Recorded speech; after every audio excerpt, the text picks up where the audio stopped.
this is something I often talk about, but I've always been one that I want to make sure that I'm constantly on the right path. And so there have been times where I have looked outside the FDIC and said, okay, what is the banking sector paying? What are the roles that I'd be good at? And I've applied and I've gotten job offers. But as I sat down and I analyzed, okay, I'd be making this much more money, but what are the benefits of the FDIC? And one of the things that they really focus on is work-life balance.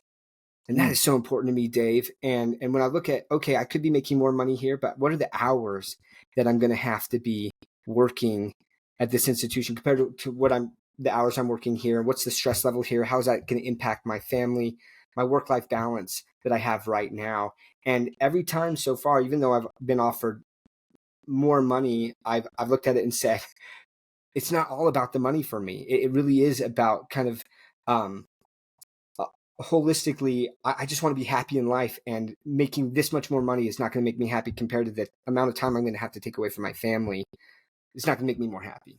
Yeah. It makes me glad to hear that because I think the uneducated perspective that maybe I had would be, oh, the government's going to grind people to the ground. They're going to push, and work-life balance isn't going to exist. So it makes me glad to hear that that is part of at least how the FDIC is running things, that they're considering work-life balance. How would you personally, independent of what they're doing, how would you personally define what a healthy work-life balance is for you? What does that look like? Well, I definitely want to make sure that whatever I'm doing, I feel challenged at work that it's stretching me. And so I'm constantly looking for what's coming next around the corner in the banking sector. That's why I kind of got tied to financial technology companies and to crypto and to blockchain as that's coming, and trying to understand that. So keeping myself challenged at work, but then making sure that once I'm home, yes, maybe sometimes I might have to answer an email or check into something, but really when I'm at home, I can focus on being at home and being with my family. And whether that's one of the things that we love to do is we love to travel. Our family loves to travel. And so Mm. setting apart the time to travel and to go experience what this world has to offer. And so making sure that I have the type of leave, and that when I'm off work, I can really disconnect and really enjoy and be present in that moment where I'm at. So I want to emphasize this for a second because we were connected by my brother-in-law, Matthew Lorenzo, a great guy, Zoe, and you're a humble guy. And when we first started talking, you're like, man, I don't know if I fit in with some of the people that you interview. But I want to be really clear because when I talk about success, I am not just talking about financial success. And I know that you're doing well financially, but what is the point if you can't do the things that you love? And to me, John, what you've accomplished is highly successful because you're doing the things that you love.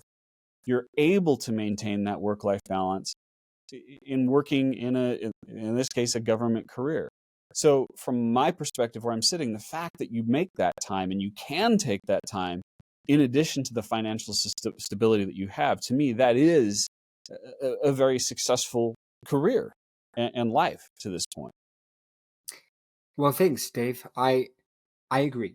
I think so. And I do think that sometimes maybe our culture is to look at the people who are just extremely wealthy and say that they are successful. But that's one of the reasons that I agreed to come on the podcast. Is I did think that I love the perspective that you add, that look, financial well-being is part of success, but it's not the only thing.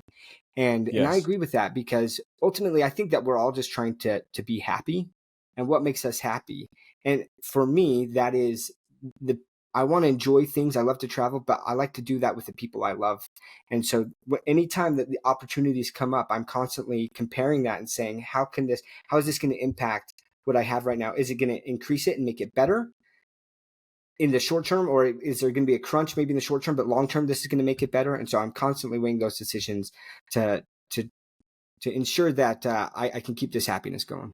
If you liked this video and want to listen to the full episode, go to your favorite podcast app and subscribe to the Dave Crenshaw Success Project. You can also find all the full episodes at successproject.show.